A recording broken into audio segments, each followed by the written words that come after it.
Welcome to Christ the Center, your weekly conversation of Reformed theology. If I'm not mistaken, this is episode number 792. My name is Camden Bucey. I'm in Libertyville, Illinois, at the Reformed Forum HQ, and I'm happy to have with me two brothers in the Orthodox Presbyterian Church. Let me introduce to you first the esteemed Dr. Daryl Hart, D.G. Hart, of course, knower and author of all things, J. Gresham Machen. He's a professor at Hillsdale College over in Hillsdale, Michigan. Welcome back, Daryl. So good to have you back today. Thanks, Camden. It's good to be with you and your next guest. Yes, sir. We also have with us Danny Olinger, who serves as the General Secretary for the OPC's Committee on Christian Education, and of course, co-host, co-partner with me in this new series on Machen's Christianity and Liberalism. Welcome back, Danny. It's good to see you today, too. Hey, thanks, Ken. I'm glad to be here. Sorry to downgrade you, Danny, to a guest instead of co-host. I apologize. No problem. I got a couple things to mention. We have begun this series. This is, of course, our podcast, Christ the Center. However, we do often these little sub-series within this main program. So we have our Voss group that we've been doing for 10 years about. Lane Tipton and I have been working through pages of Voss's book, Biblical Theology, and we've been working through that once a month, once every 2 months. We also have maybe about 4 or 5 times a year do our Van Til group, but because this is the 100th anniversary of the publication of Machen's book, Christianity and Liberalism, we thought it'd be nice to devote some extra time to the book, leading up to, we hope, the General Assembly of the Orthodox Presbyterian Church in June 23. So looking back 100 years now of Machen's Christianity and Liberalism, we're focusing on that.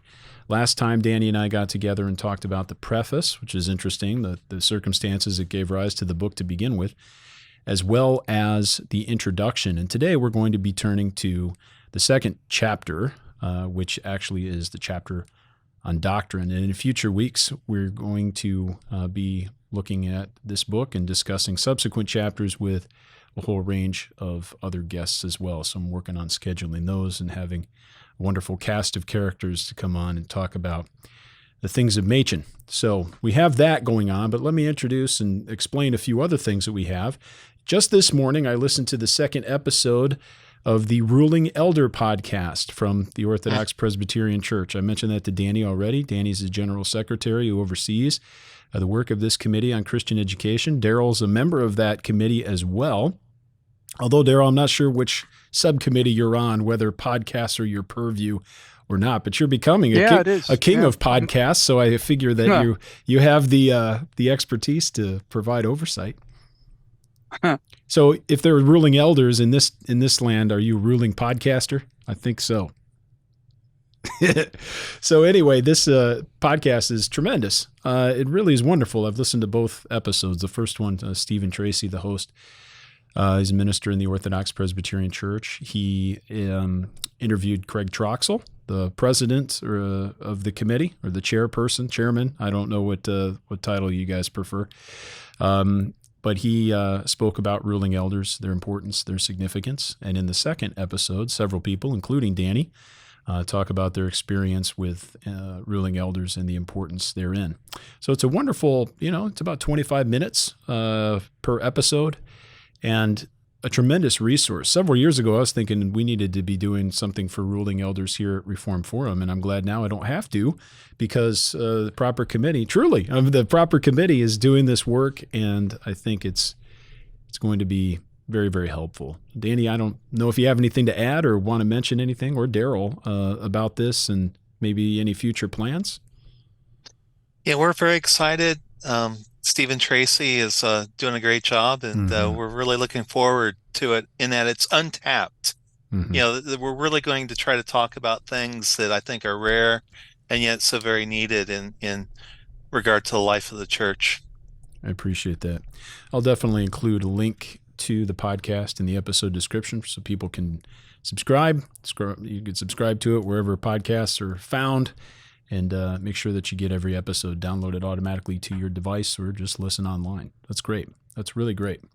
There's also a whole bunch of other podcasts the OPC is putting out, one for deacons as well. So find out about those things or write in at mail@reformedforum.org if you have any questions or suggestions. We'll be sure to pass them along. Well, today we're talking, as I mentioned earlier, about Christianity and Liberalism by J. Gresham Machen. I have my 24 copy here, my 23 copies in the other room. I don't bring that one out. It's not under glass, but it's close to it. This one here, lovely little copy, but most of the copies that are out there, other than Westminster's latest one, are reprints of the original. They have the same pagination, so if we mention any specific pages and whatnot in the book, you'll probably have a copy that will match and follow along. This book, written in 23, and the beginnings of starting to heat up the Presbyterian conflict, and there's a lot to discuss. And if you want to learn more about this history and the background, and specifically Machen's fight against liberalism from an historical perspective, we'll get into details today, but you can also take Daryl's course on J. Gresham Machen and the Presbyterian conflict. Daryl, I don't even know if I've told you, but we've since put your course entirely on YouTube as a YouTube playlist.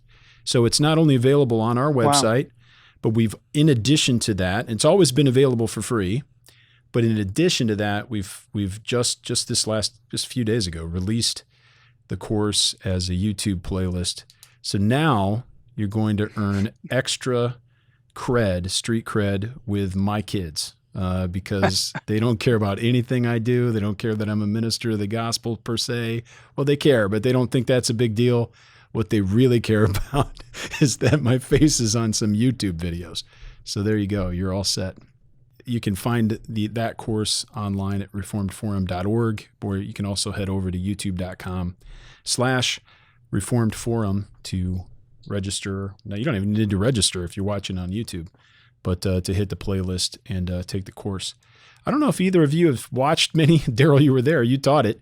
But this was a really excellent course for Sunday school. So I'm hoping that every OPC would look into this. And we've made it about as easy as possible. We can even send you a thumb drive if you want the files. But for a small group or for an adult Sunday school course, or if you just want to learn at home, these lessons are roughly 30 minutes. We have accompanying resources, handouts, discussion questions, all available for free.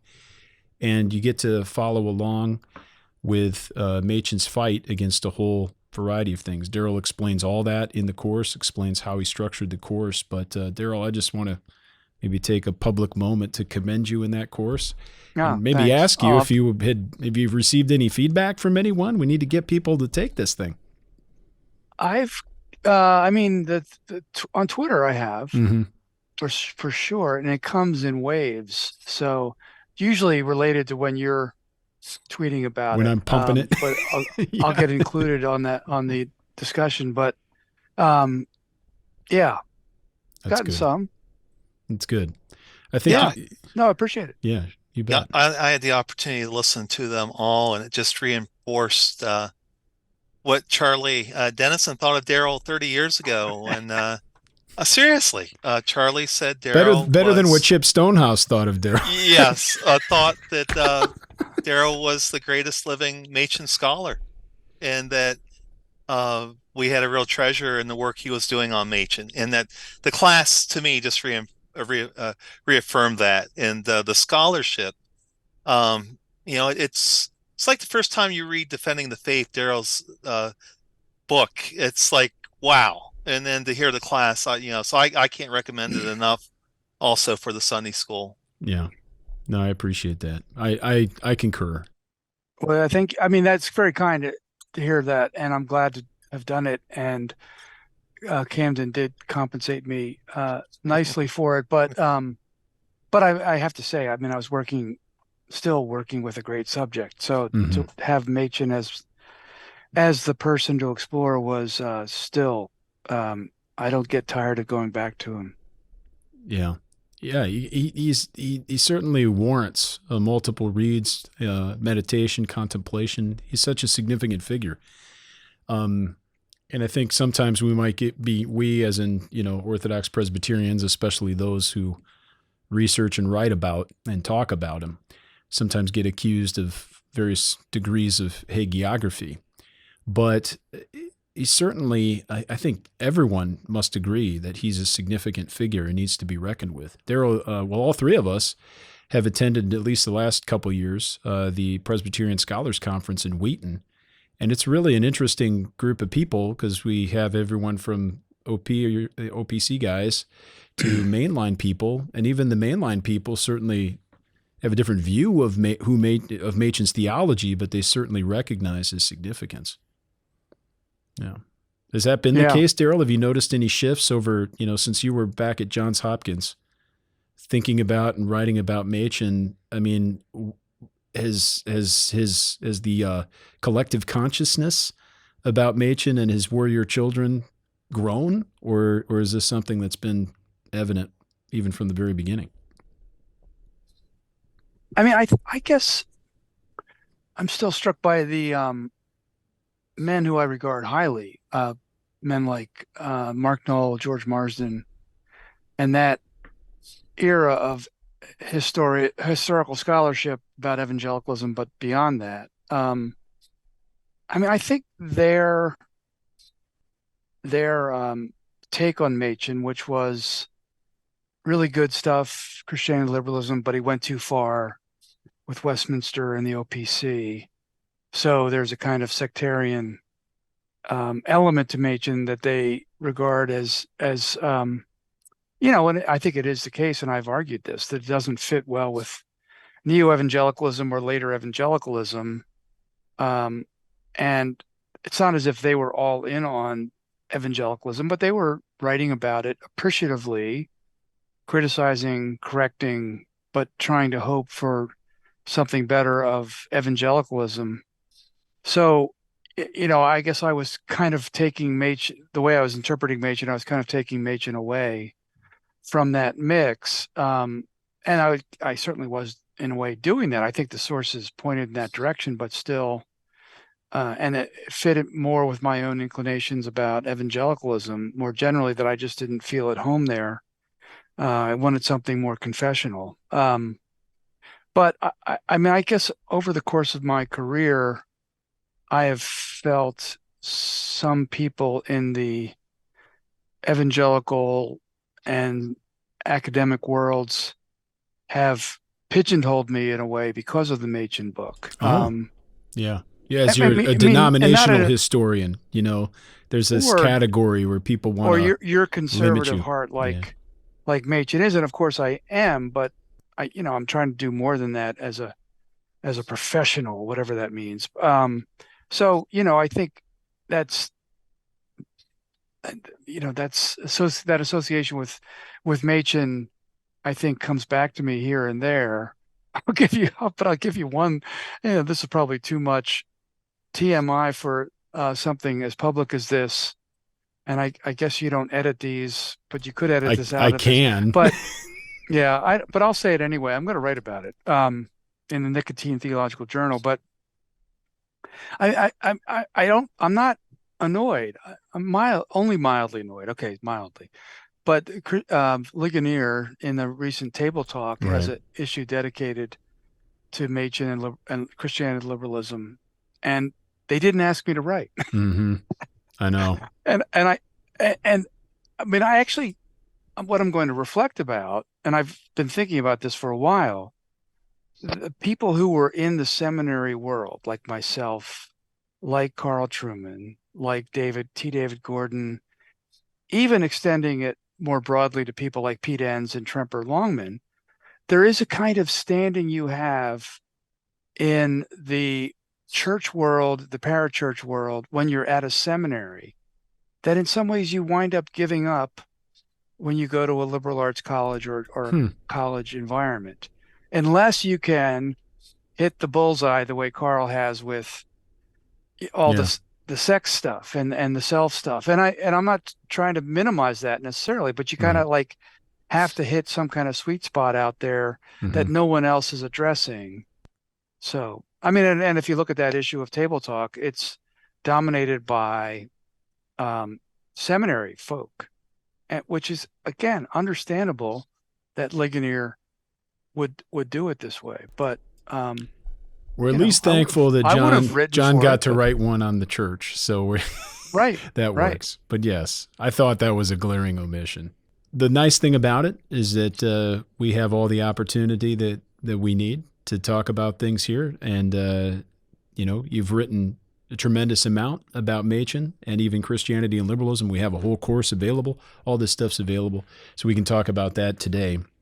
We're going to talk about Machen, and it's interesting that you mentioned association with Machen and the way that's been interpreted, not only by modernists or liberals, but also by people that were ostensibly or truly, but formerly, very close to him. Daryl, I want to read you a quote. I'm sure that you've come across this in the past, but maybe you've forgotten about it. Seeing that the Super Bowl just finished, we can use a good football metaphor. But right after, I should say before. So the Independent Board of Foreign Missions had been founded, and not everyone who supported Westminster Seminary, founded in 29, supported the Independent Board. Was the board founded in 35 or 33? The board was founded in 33. 33, but it had been going on for a couple of years by the time this was written. So come February 36, just after a conflict had occurred on the board of Westminster, there was a great showdown between the faculty and at least 11 members of the board. And those 11 did not approve or did not think that Machen should be pressing the envelope as he was and pushing the envelope and pressing matters, driving perhaps towards a split, towards the formation of a new church. The Independent Board existed, and Machen also had spun up something of an affinity organization, an affinity group called the Presbyterian Constitution Covenant Union, which eventually called for a meeting in June 11th, 1936, which became the First General Assembly of the Orthodox Presbyterian Church. Samuel Craig, I'm getting somewhere, trust me. Listeners, I know Daryl knows what I'm talking about, and so does Danny, way better than I do. But this is all going to make sense. Samuel G. Craig was a board member at Westminster. He also created a new publishing company at the time, Presbyterian and Reformed Publishing Company, which has been renamed P&R. I'm told the P and the R don't mean anything anymore by them, but legally it's P&R Publishing. But back then it was Presbyterian and Reformed Publishing, and Craig also created a publication, Christianity Today, which is not the same as the Christianity Today publication that you're thinking of in terms of what it does online. But Craig couldn't support Machen, didn't think he was being wise, didn't think he was going about this battle correctly, and effectively, as far as I read him, he and Clarence Macartney wanted to attempt to renew the church from within. They did not want to begin a new church. And Craig resigned with 10 others from the board of Westminster. They said to save the seminary, even though they thought it was kind of being controlled by tyrannical faculty who wasn't making good decisions.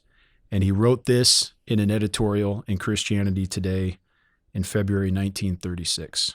Dr. Machen is a very gifted man, but as a tactician, we venture the opinion that he is about the world's worst.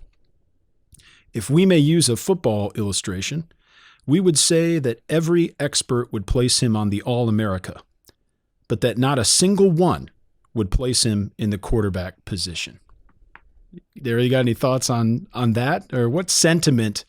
I'm interested in this, not just because it's kind of funny, but I'm interested in this particular quote because it expresses a sentiment coming from conservative people, but conservative people who have a very different view of how to go about this fight. And that's what we're going to get into, is the nature of this fight when we start talking about doctrine here. But what's going on with Craig's comment, and what do you think? Why is it important to understand this stripe of Presbyterian? I mean, I've heard this often. I think I've read that, and it's been a while since I have read it. and this was the line taken by people who were with Machen at Westminster, but then departed, obviously. And I've often wondered, well, wait, why wasn't he a little bit headstrong to start Westminster? I mean, you were with them on that. You thought that was a pretty good move. Surely some of you could have tried to stay. I mean, Craig couldn't have tried to stay at Princeton. I don't Right. think he had any standing. I don't know. Maybe he was on the board then. I don't McCartney recall. could have, though. Yeah. Right. So, I mean, I've often thought if you were on board with Westminster, you pretty much should have been thinking that this could happen.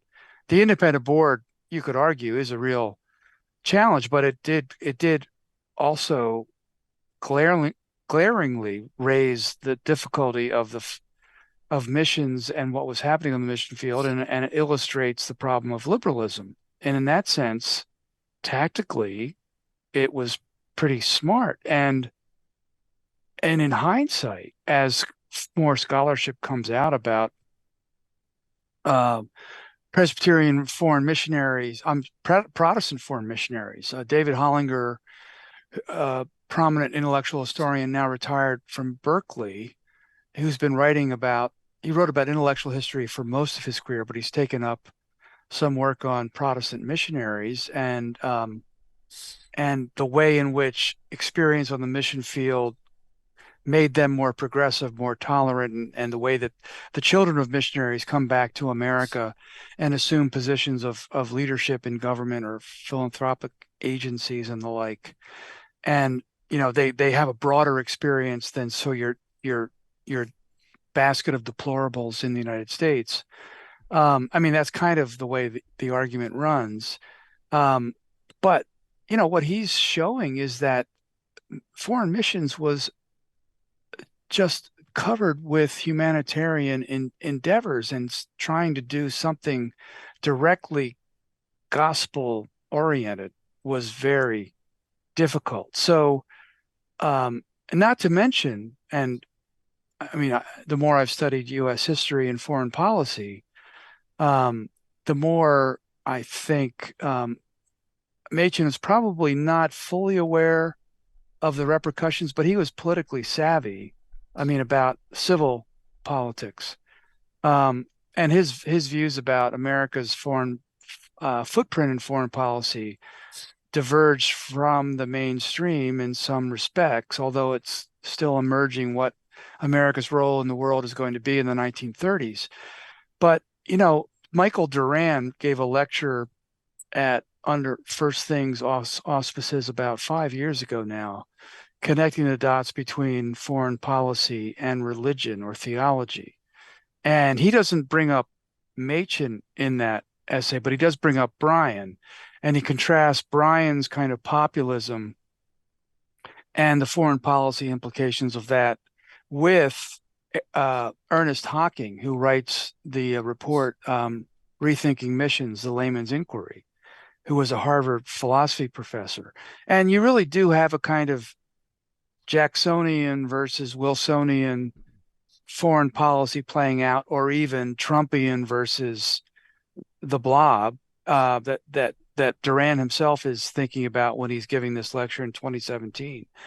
And from that angle, from that kind of hindsight, it looks to me like Craig probably didn't quite get it. I mean, he, how Westminster has fared. I mean, it's persisted.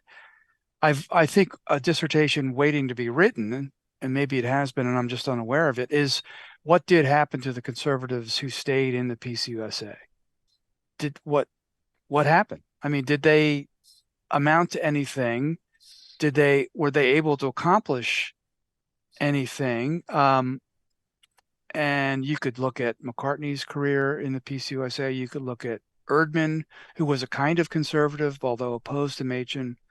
You could also look at Fuller Seminary and how that played out.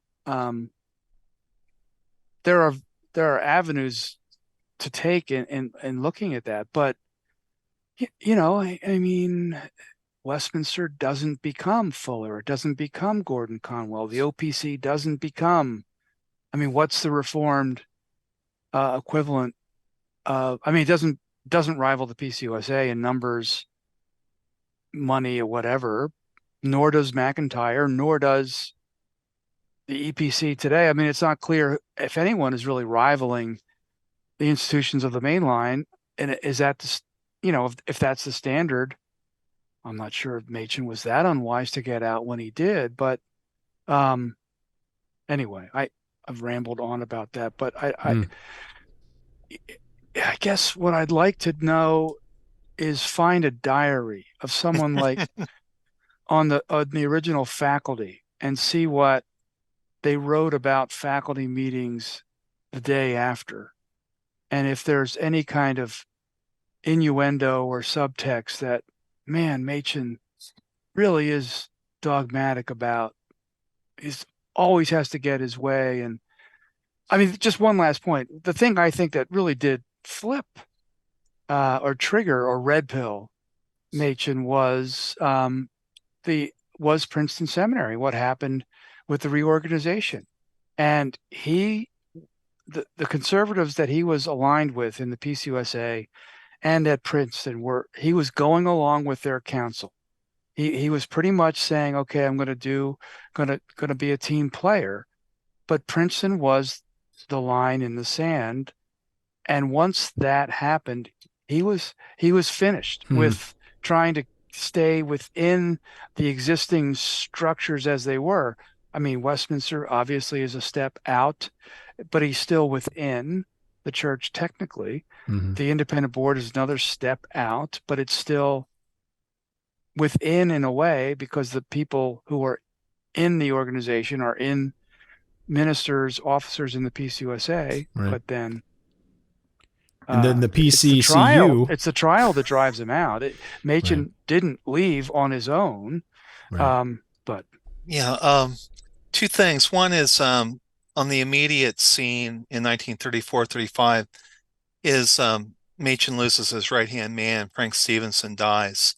And he was definitely his backer on the board. He was the power broker. He not only had the prestige and had been fighting for Machen on the board at Princeton, but I know Machen had personal wealth, but nothing like Stevenson and the Shillitoe inheritance of his wife in Cincinnati.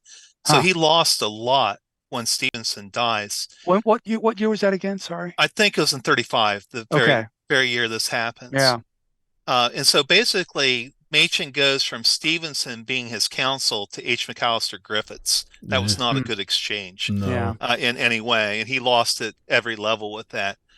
But the other thing, and listening to Daryl talk, is that the person that really comes to my mind is Robert Speer, the longtime Secretary of Foreign Missions in the Presbyterian Church, in that I have the great privilege to go to every General Assembly as the General Secretary. And you get to meet so many people and you make so many relationships. And here is Speer doing this for 46 years. They call him when he's 24 years old. And they basically call him because he's the best recruiter of college students for the student volunteer movement. They pick him out of seminary. He's not even finished his seminary degree. He goes and does this. Well, when you read about Speer, when you read the biography by John Piper, not the conservative John Piper, but the Presbyterian John Piper, and then when you read what Brad Longfield has written about Speer, Speer really was so indifferent to doctrine. In many ways, this chapter could be written about him, this chapter on doctrine and Christianity and liberalism, because he just wanted to mobilize young people to evangelize the world in this generation. And so it's fascinating when you take a look at him. He actually almost pulls a Lyndon Johnson, if we're going to talk U.S. politics, in that he starts out conservative. So he's converted at D.L. Moody's conference where A.T. Pierson speaks. And Pierson was was John Wanamaker here in Philadelphia, the department store maverick. He was the hand-picked pastor of Wanamaker. And he goes and so excites young people that they have the student volunteer movement. So Pearson is pre-mill, and he's conservative. And that's what then Speer is at the beginning of his tenure as general secretary. But the more that he goes, he gets impacted by the social gospel, and he also becomes aligned with his great buddy in the Methodist Church, John R. Mott. And Speer becomes the point person for every ecumenical endeavor the Presbyterian Church does at the start of the 20th century, from the Federal Council of Churches to the World Conference of Missions to the Wartime Commission to even the Plan of Union. And what's interesting along the way is that Charles Erdman then becomes the chairman of the Committee on Foreign Missions.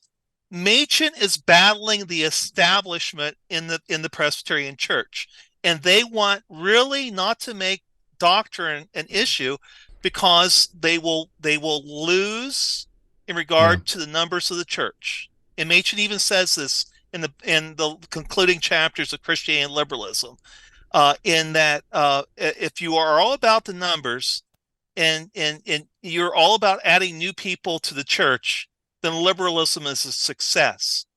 But if you're about fidelity to the Bible and about lasting results, then liberalism is a resounding failure.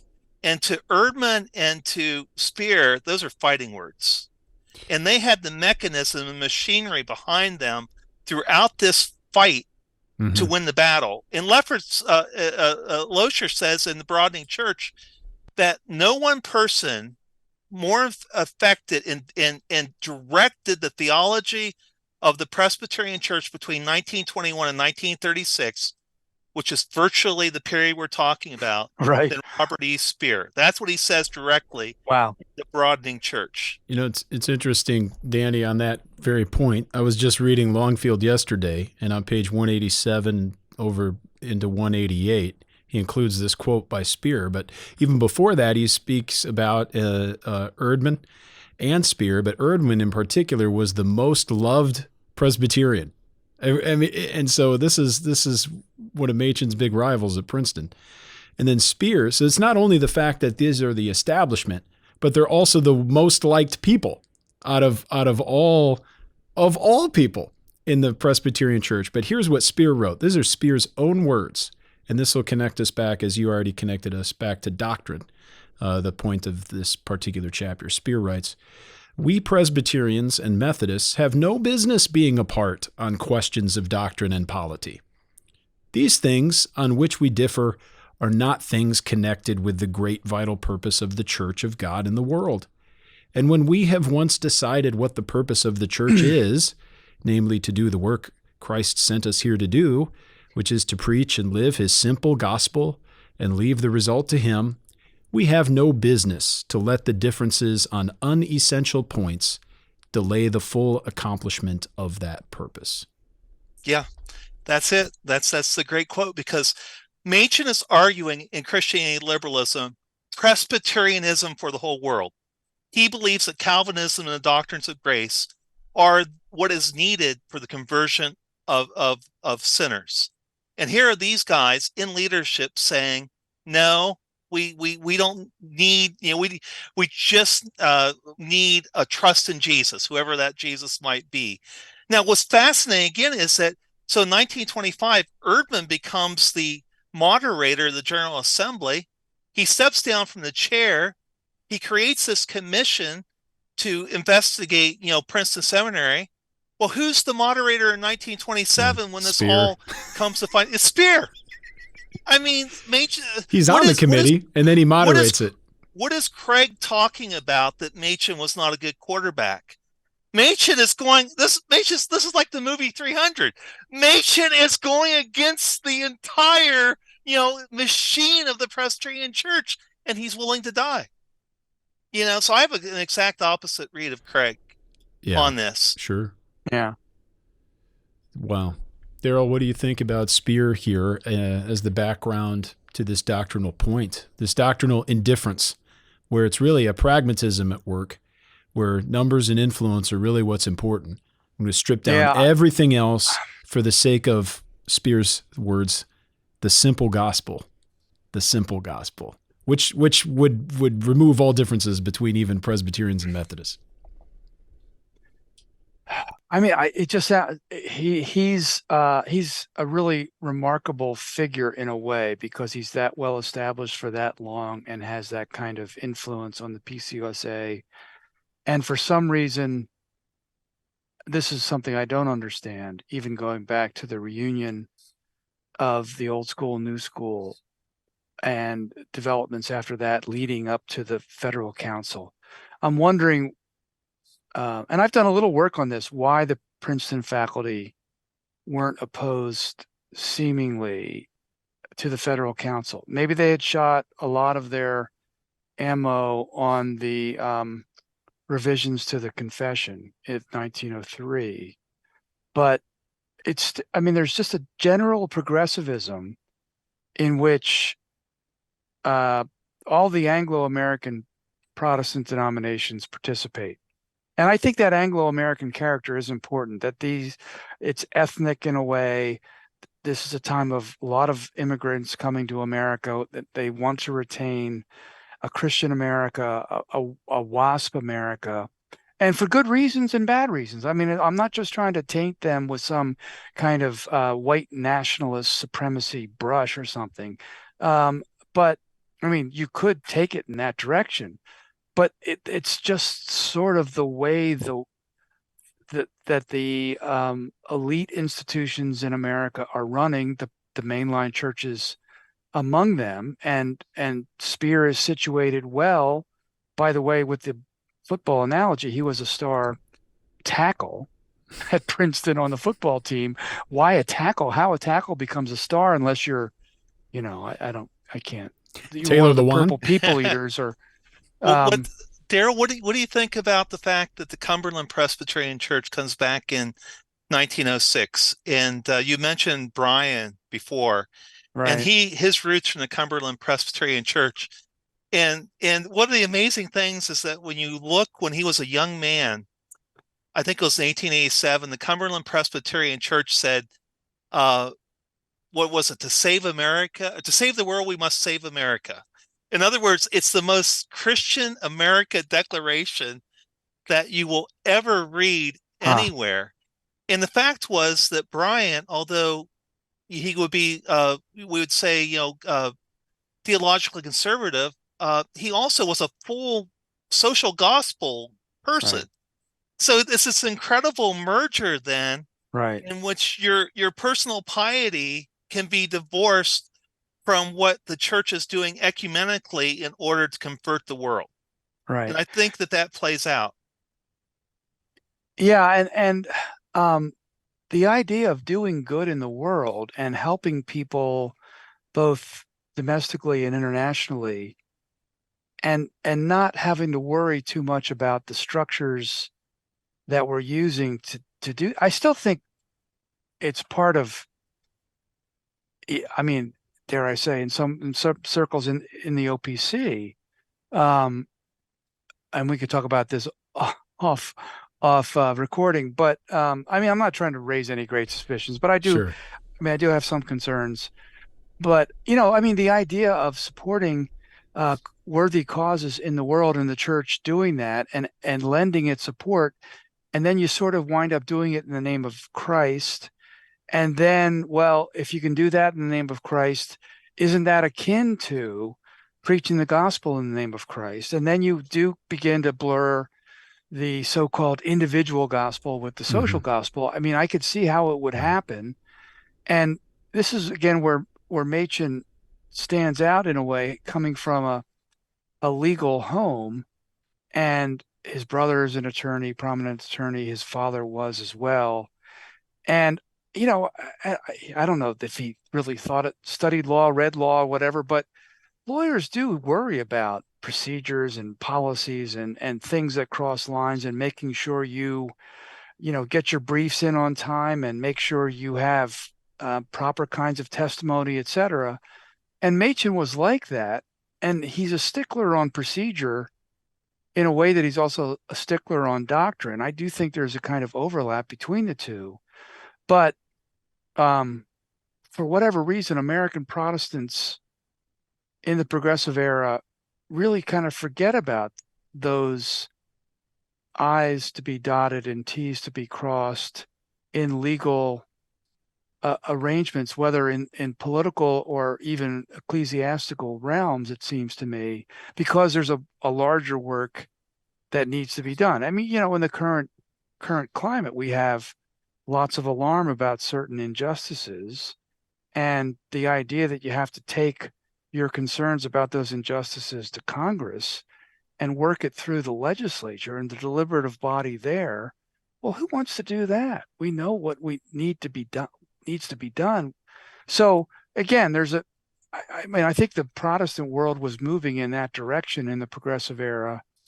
And again, I wonder why more conservatives in PCUSA weren't worried about it. But Machen eventually did stand up. And there was plenty of opposition on matters of creedal revision and the like, but still, could have been done, I think. We're looking to a hard out, coming up ahead on a hard out.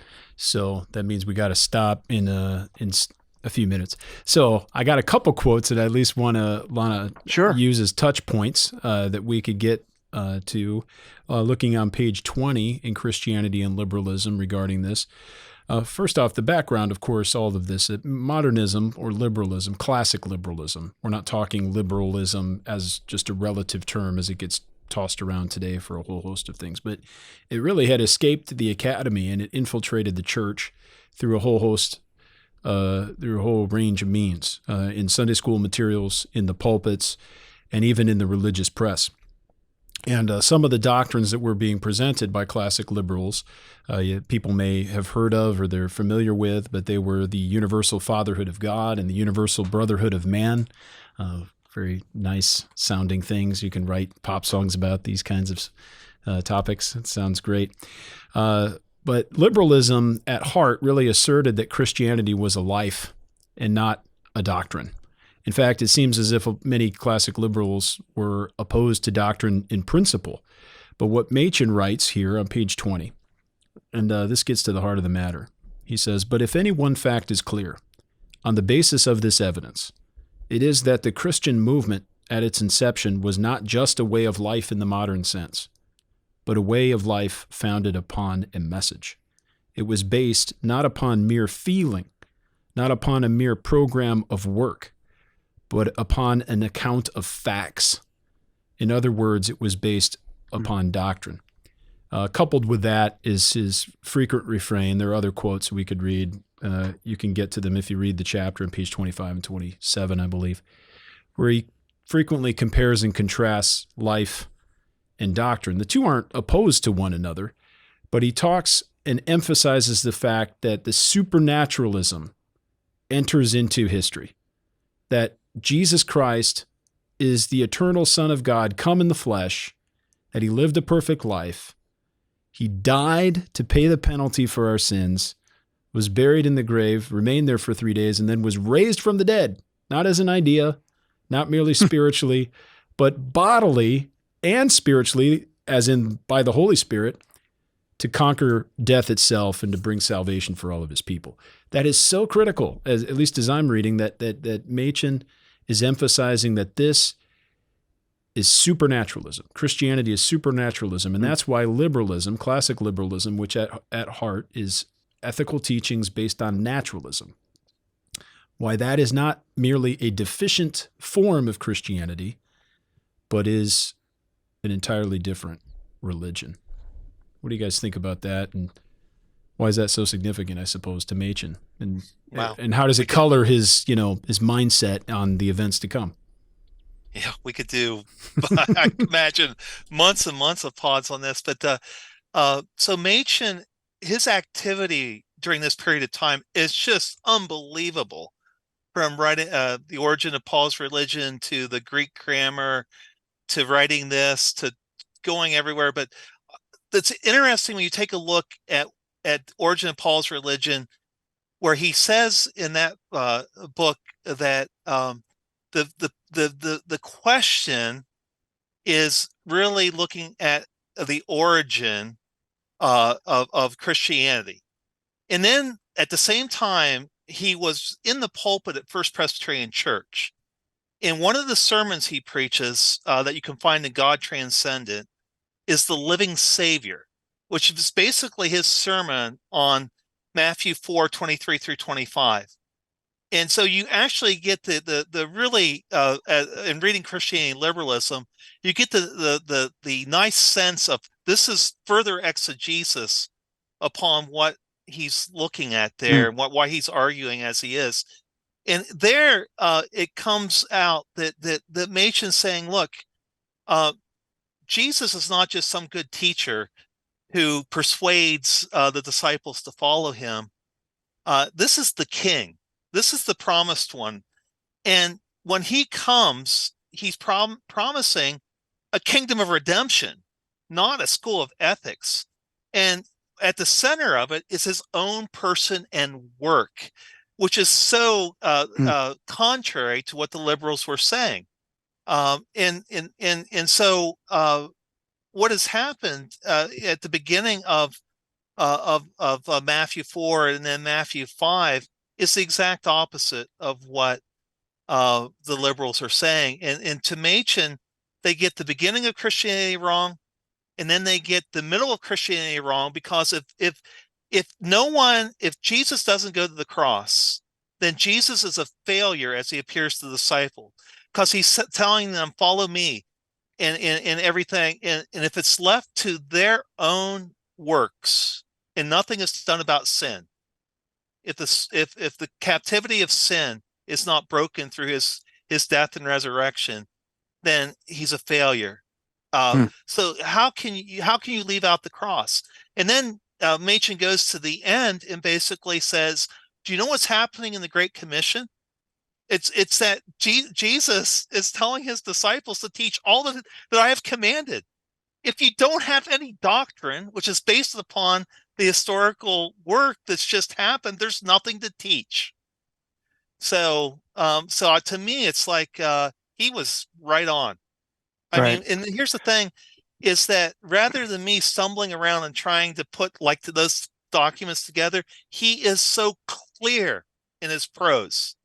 His argument is so clean that you can retain it. I mean, there's nothing quite like reading Machen when he gets rolling talking about doctrine. Yeah, and I would only add to that the kind of evangelical dimension to this, in that emphasizing the supernaturalism the way Machen does, he did have a following among fundamentalists, and tried to sort of keep them at bay in some ways.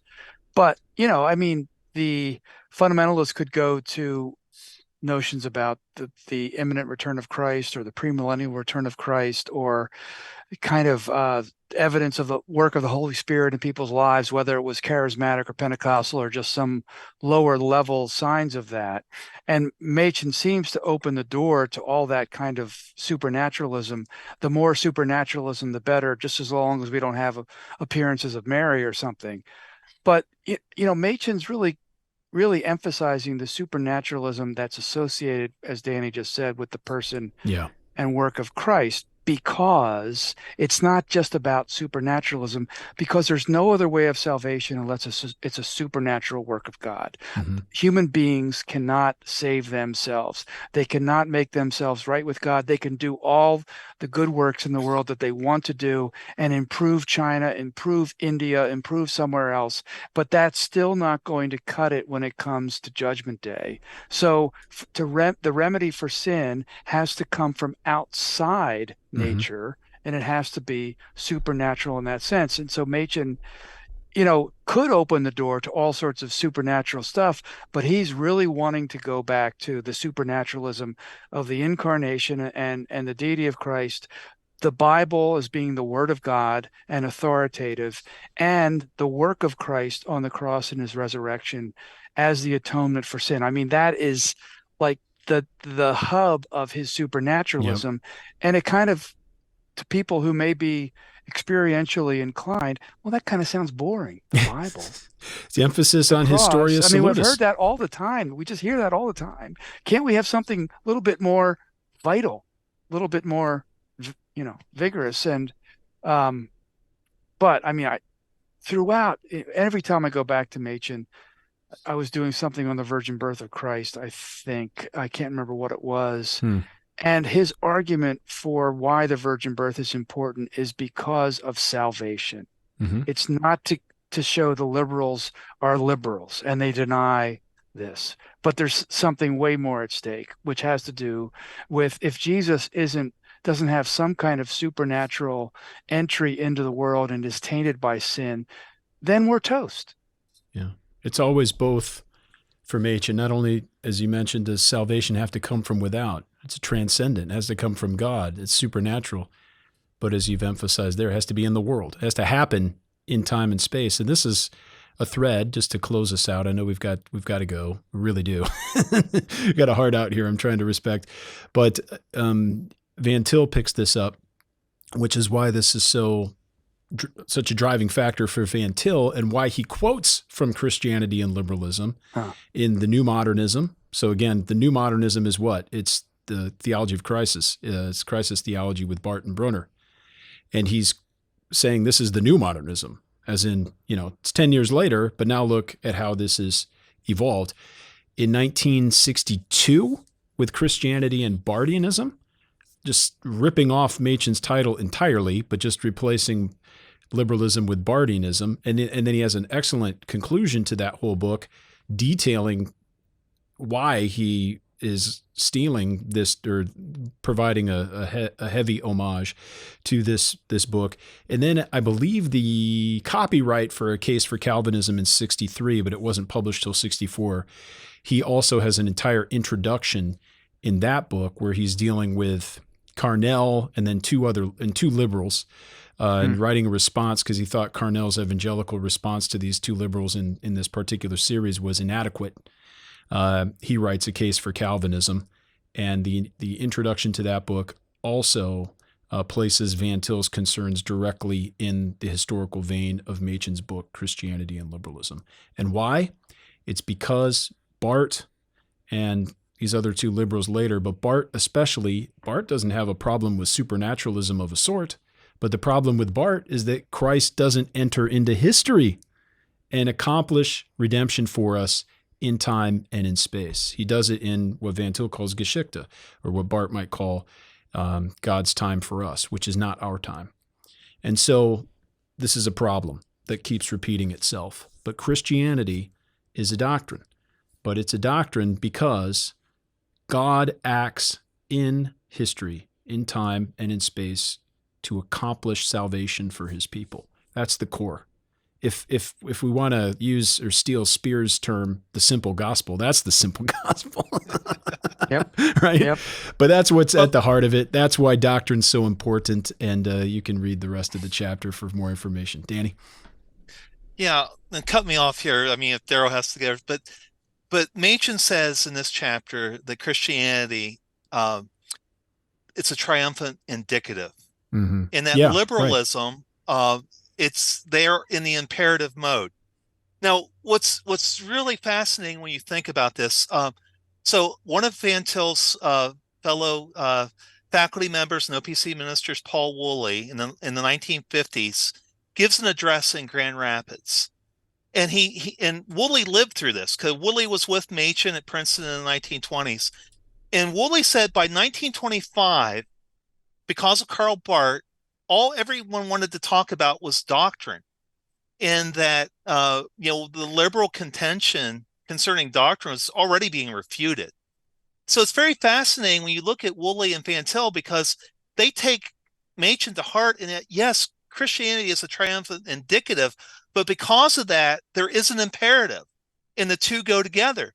So the liberals were denying the indicative and making Christianity just a life and not a doctrine, but Bart ends up doing the opposite. Right. He makes Christianity a doctrine and wants nothing to do with his life. I mean, only 2 years later, he's living with his mistress in the same house with his wife, which he does for the next 3 decades. How is that fidelity to the commands of Jesus Christ? You know, so you see here that Machen was together. I mean, and seeing what the Bible teaches about the doctrine and life going together. Amen. It's such an important point. These things keep repeating. It's sad, but I've said it many times, but to quote Samuel Clemens, history might not repeat itself, but it surely rhymes. We get that time and time again. Oh, I'd love to keep talking, and we will. We'll do it in further episodes, other series. And Daryl, you're welcome back anytime. But we're talking Christianity and liberalism. This was the chapter on doctrine. We're going to get into the next chapter, hopefully in a couple weeks.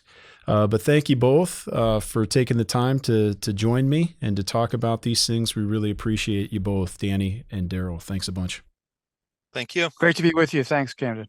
You can find out more information online at reformedforum.org. We have all of our upcoming events, our courses that are available, including the free course on J. Gresham Machen, taught by none other than Daryl Hart himself. That's available on our website. It's also available at YouTube.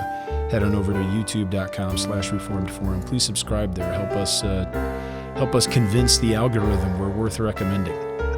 The all-important algorithm. We appreciate that, and I do want to thank everyone for listening and watching. We hope you join us again next time on Christ the Center.